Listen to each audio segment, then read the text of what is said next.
The smell of bacon grease and black coffee filled the air at Mel's Diner as I tied my apron for another 12-hour shift.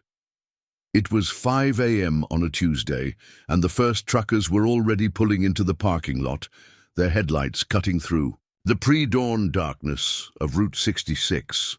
I'd been working here for 8 months now, ever since I'd returned home from my third deployment. Nobody knew who I really was, and that's exactly how I wanted it. My name is Staff Sergeant Maria Santos, though the regulars just called me Marie.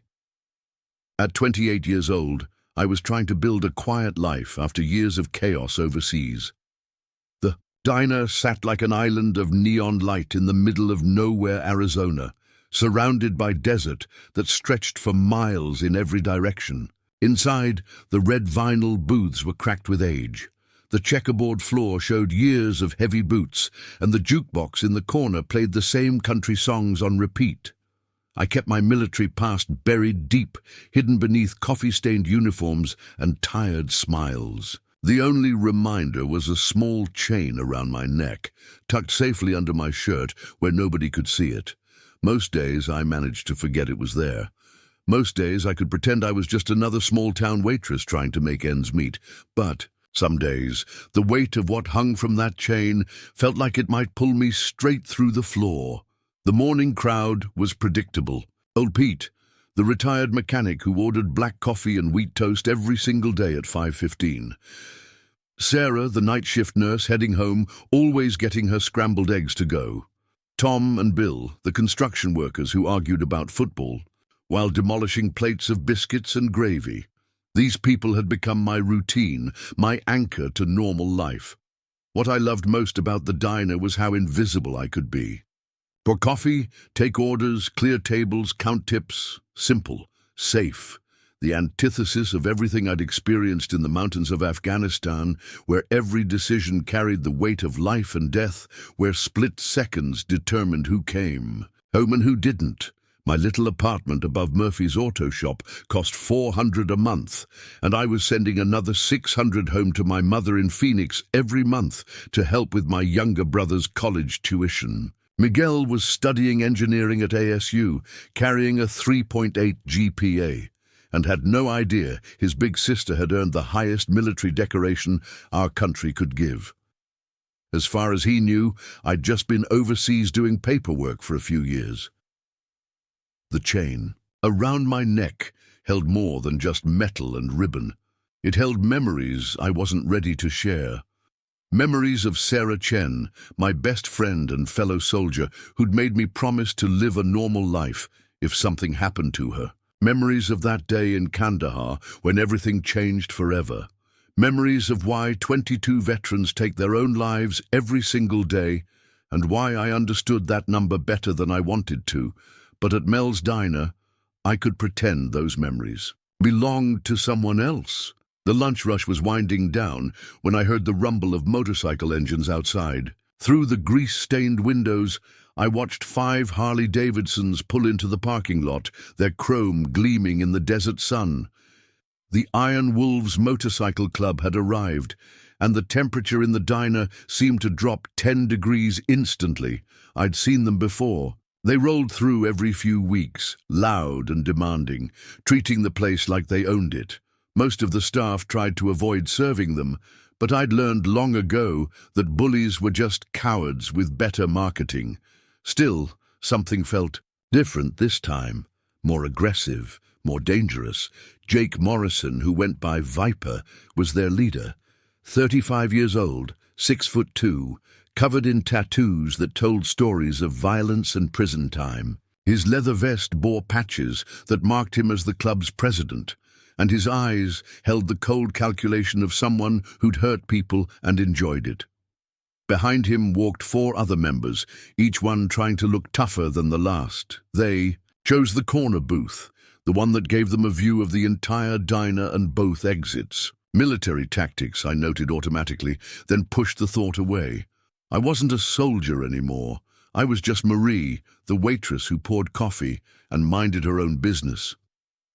Well, well, Jake's voice carried across the diner as I approached. With menus.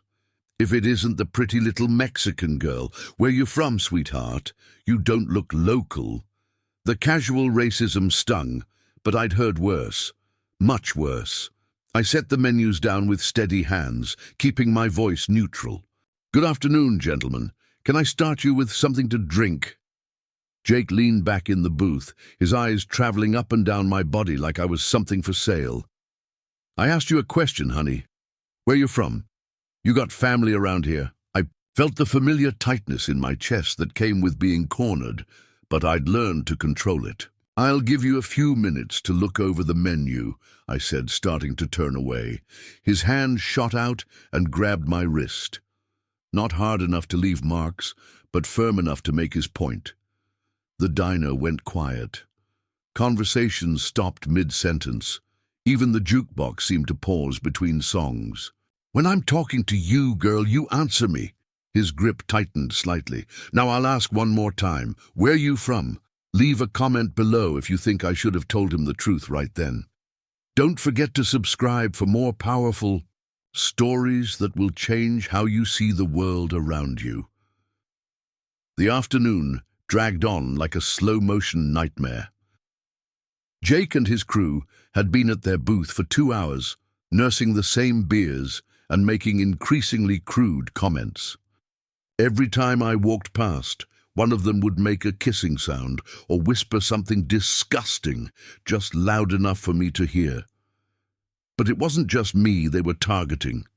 When elderly Mrs. Patterson came in for her usual apple pie and coffee, Jake deliberately stuck his boot out to trip her.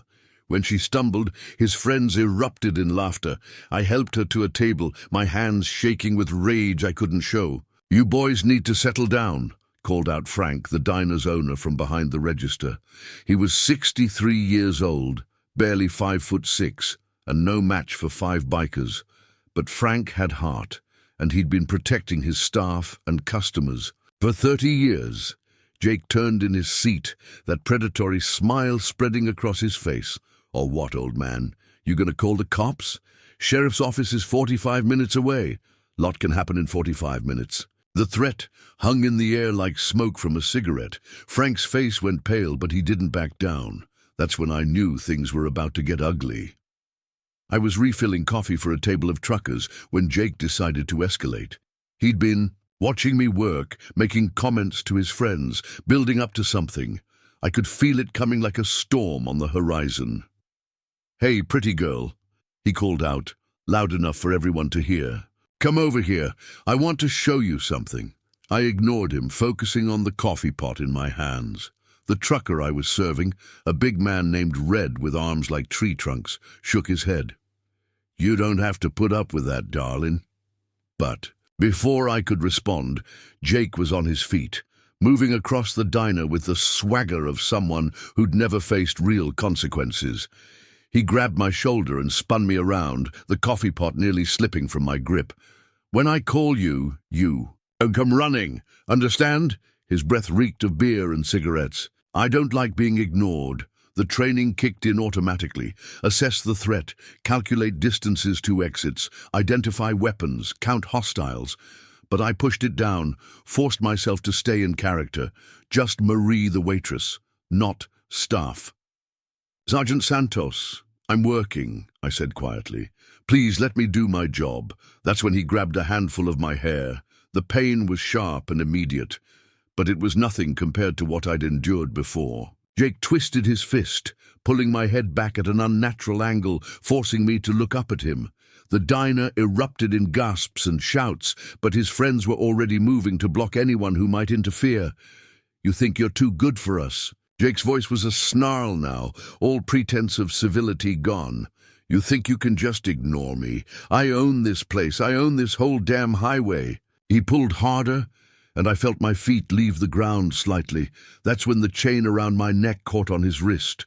The thin gold links, worn from years of wear, finally gave way under the strain.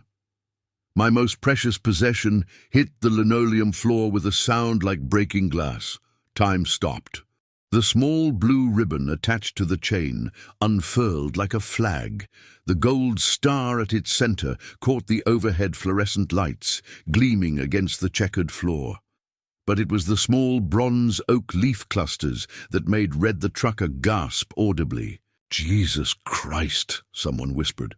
Jake, still holding my hair, looked down at what had fallen. His face went from confusion to recognition to something that might have been terror. Because lying on the floor of Mel's diner, surrounded by spilled coffee and years of accumulated grime, was the Medal of Honor, the highest military decoration awarded by the United States government.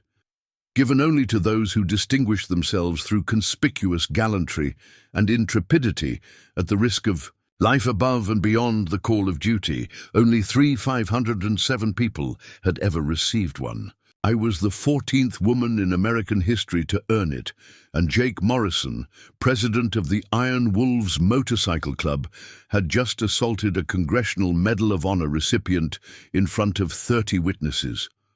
What happens next will change everything. The best part of this story is coming up. Make sure you're subscribed because you won't want to miss how this ends. The silence in the diner was deafening. You know that moment when something so shocking happens that your brain takes a few seconds to process it? That's what was happening to everyone in Mel's diner. Truckers, construction workers, retirees, teenagers on their way home from school. Everyone just stared at the small piece of ribbon and metal on the floor. Jake's hand was still twisted in my hair, but his grip had gone slack. His mouth hung open like a fish gasping for air. He was staring at the medal, then at me, then back at the medal, trying to make sense of what he was seeing. That's not possible," he stammered. "You're just a waitress. You're just some Mexican girl who pours coffee." But Red the trucker was already moving. This mountain of a man, probably 300 pounds of muscle and diesel fumes, stood up so fast his chair fell over backward. "Son," his voice carried the authority of someone who'd served, "you need to let go of her right now." Other voices joined in. "Is that real? Holy shit, that's a Medal of Honor. She's a war hero." "What the hell did you just do, Jake?" I reached down and picked up my medal with trembling hands. The ribbon was torn where it had caught on Jake's wrist, but the star itself was undamaged. I'd carried this piece of metal and fabric for 3 years, and in all that time, only 4 people had ever seen it. My commanding officer who pinned it on me, the president who awarded it, my mother who cried when I told her, and the mirror in my apartment where I sometimes looked at it and wondered if Sarah would be proud. "October 15th, 2019, I said quietly, my voice carrying across the silent diner. "Forward Operating Base Chapman, Kandahar Province, Afghanistan." The words came out automatically, like a recitation I'd practiced but never wanted to give. Jake finally released my hair, stumbling backward as if I'd suddenly caught fire. My unit was conducting a routine patrol when we were ambushed by a force of approximately 40 Taliban fighters. I continued. "We were pinned down in an open field, taking heavy casualties. Our radio operator was hit. Our medic was killed in the first 30 seconds. I looked around the diner, at faces that had gone from casual interest to rapt attention. These were working people, patriots, folks who understood sacrifice even if they'd never worn a uniform themselves. My best friend, Staff Sergeant Sarah Chen, was bleeding out from shrapnel wounds. 3 other soldiers were badly injured. The enemy had us surrounded and was closing in. Our only chance was someone getting to the radio and calling in close. Air support. Jake was backing toward his friends, but they weren't looking at him anymore. They were looking at me with something between awe and terror.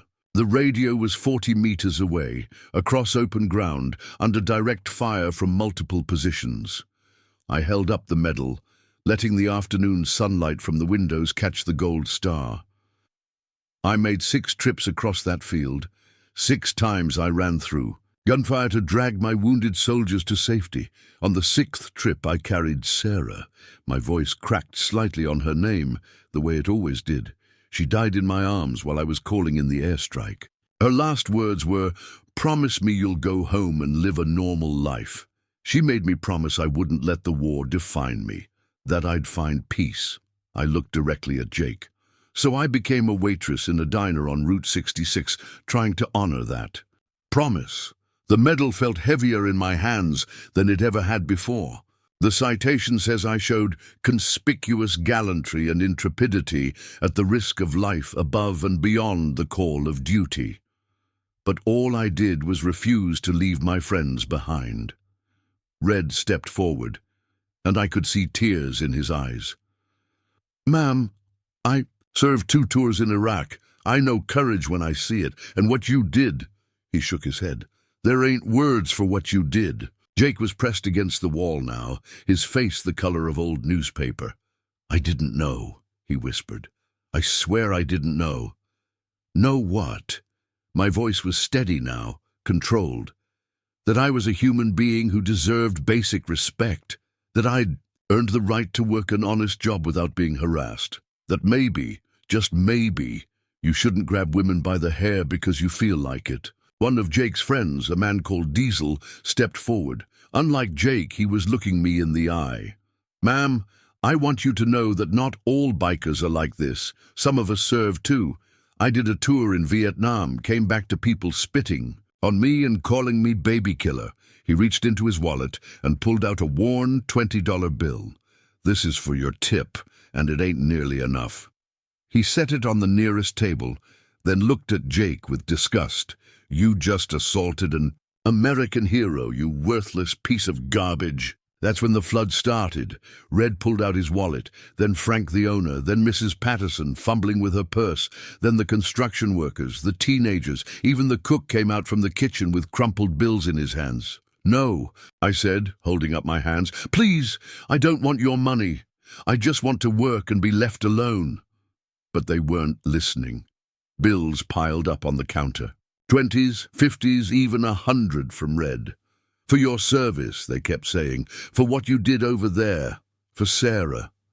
Jake was crying now, actual tears streaming down his face. "I'm sorry," he kept repeating. "God, I'm so sorry. I didn't. No, I would never have." "But you did know I was a person," I said quietly. "You knew I was someone's daughter, someone's sister. You knew I was just trying to work and earn a living. My medal doesn't make what you did wrong." "What you did was wrong because you did it to another human being." Frank stepped forward, his old hands shaking as he counted the money on the counter. "There's almost $2,000 here, Marie. These folks want you to have it." $2,000. More than I made in a month at the diner. Enough to help Miguel with his tuition, enough to visit my mother, enough to maybe take a week off and decide what to do with the rest of my life. But looking around the diner, at the faces of people who suddenly saw me differently, I realized something had changed forever. The quiet life I'd built was over. Sarah's dream for me, of living peacefully and anonymously, was broken along with my chain. Jake and his friends left without another word, their motorcycles roaring to life in the parking lot like angry wasps. But they left behind something more, valuable than the money on the counter. They left behind a room full of people who now understood that heroes don't always look like what you expect. They looked like tired waitresses who pour coffee and clear tables and carry the weight of impossible promises.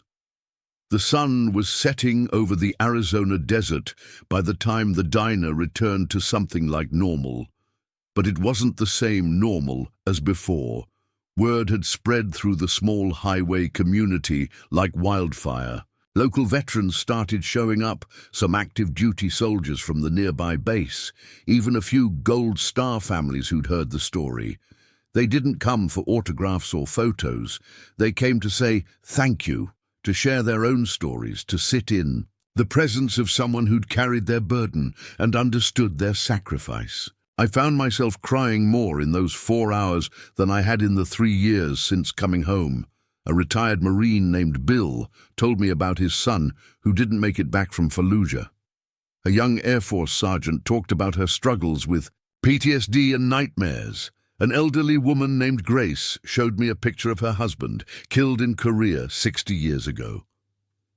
"We've been looking for you," she said, her weathered hands holding mine across the diner table. "Not you specifically, honey, but someone like you, someone who could help us remember that the sacrifices meant something." As the evening wore on, I realized that Jake Morrison had actually done something remarkable, though I doubt he'd see it that way. By grabbing my hair and breaking my chain, he'd forced me out of hiding. He'd shattered the quiet, anonymous life I'd built, but maybe that life had been a prison more than a sanctuary. Frank refused to let me work the rest of my shift. "You sit there and let these folks honor you," he said gruffly. "It's the least we can do." The money on the counter had grown to nearly $4,000. Someone had started a coffee can with "For Sarah" written on it in marker, collecting donations for a memorial scholarship in my friend's name.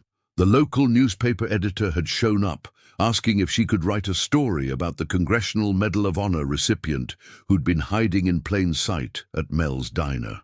At 10 p.m., after the last customer had left and Frank had locked the door behind them, I sat alone in the quiet diner.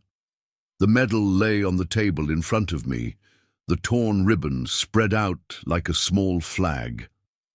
For 3 years, I'd kept Sarah's promise. I'd tried to live a normal life, to let the war stay buried in the past, but maybe normal was overrated.